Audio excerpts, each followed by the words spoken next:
So what if everything, and I mean everything, our culture has ever taught us about love is just wrong? That's the really provocative idea at the heart of today's explainer, which comes from a series of talks by the philosopher Osho. He basically argues that our deepest spiritual potential is hiding in the one thing society tells us to push down and suppress. So let's dive in and unpack this. Right off the bat, the source material does not pull any punches. I mean, look at this quote. Osho's central claim is that we are absolutely obsessed with the idea of love, but our whole approach to it is completely broken. We've literally built a world on a word we don't even really understand. So that brings us to our first section, this diagnosis he calls the loveless world.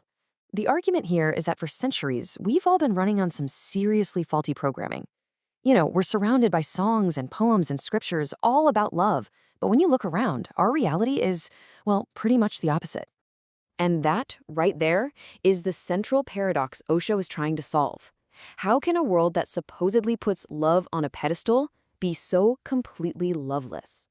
He suggests that maybe we've been pointing the finger in the wrong direction this whole time.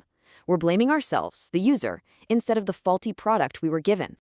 To really get this point across, the source uses this fantastic little story.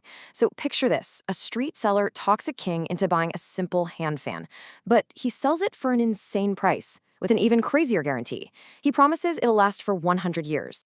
And just like you'd expect, the fan breaks in less than a week. The king is furious, right? He calls the seller in, ready to hand out some serious punishment. But the seller has this incredible response. He just calmly says, "Your Majesty, the fan is perfect. The problem is you." Get this. The seller's absurd solution is that you have to hold the fan perfectly still and shake your own head back and forth to get a breeze. And here's the powerful connection Osho makes. That is exactly what our culture does. When our relationships fail, when our search for love goes wrong, the message is always the same. The ideals are perfect. You are the one who's flawed. So if we aren't the problem, what is this faulty fan? Well, that brings us to section 2, and this is where Osho makes his most controversial claim. The problem, he says, is a poisoned source. He argues that for centuries, we have condemned the most basic, fundamental energy of life itself, our own sexuality. And here you can really see the two views side by side. On one hand, you've got society's message that sex is sinful, it's ugly, it's something to be hidden away. But on the other hand, you have Osho's view that it's divine, it's sacred, it's the very source of our life energy. He calls it the Gangotri of love, which in Hindu mythology is the sacred glacier where the river Ganges begins. For him, sex is the starting point from which the entire river of love flows. So how does this work? Well, the source uses this brilliant metaphor. Sex is like raw coal. It's primal, maybe a little messy, but it's packed with potential energy.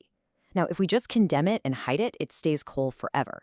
But if we approach it with understanding and acceptance, that same raw energy can be transformed into a diamond. And that diamond is love. So the key isn't to destroy the energy, it's to transform it. But what happens when instead of transforming this energy, a whole culture decides to just repress it? Well, that brings us to section 3, the trap of repression. Osho argues that when you fight this energy, it doesn't just go away. In fact, you create the psychological trap that makes it 1,000 times stronger. He calls this the law of reverse effect, and the example he gives is perfect. Think about when you're learning to ride a bike. If you stare at that one rock on the path and focus all your energy on not hitting it, where do you end up going? Straight into the rock, every time. The source argues that by making sex this forbidden thing, society hasn't gotten rid of it. It's made us completely hypnotized by it. To really hammer this point home, Osho tells another story. A poor farmer lends his one and only set of nice clothes to a friend, but as they're walking, he's just eaten up by jealousy and insecurity. So at their first stop, he introduces his friend, and then he just can't help himself. He blurts out, "And the clothes? They are mine." He's instantly mortified, of course, so he makes this silent promise to himself. At the next house, he will not mention the clothes. He's repeating it in his mind over and over. But the more he tries to push the thought down, the bigger it gets. So when the next introduction comes, he manages to say, "And the clothes? Those are his and not mine." By the final house, he's just losing his mind. He swears a holy oath that he will stay absolutely silent about the close, but the internal pressure is just too much. He makes the introduction, and then it all just comes exploding out. And the close? Pardon me, I won't say anything about them because I have sworn not to say anything at all. And that, Osho says, is a perfect picture of our society. We've tried so hard to suppress this natural energy that we've turned it into a neurotic, all-consuming obsession.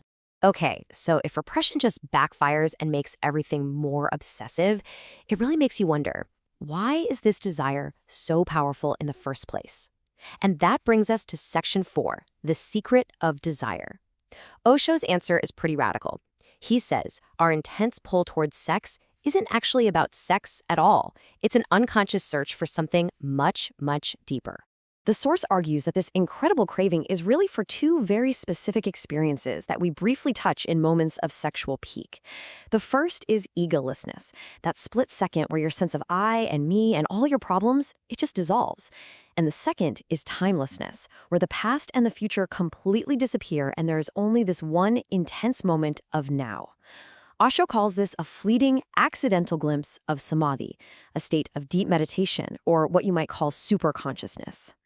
And this leads us to the final and maybe the most important part of the whole argument. If sex only gives us a brief accidental peek into this amazing state, is there a better way? Is there a door we can open on purpose to experience it for real and make it last? And this brings us to our last section, opening the second door.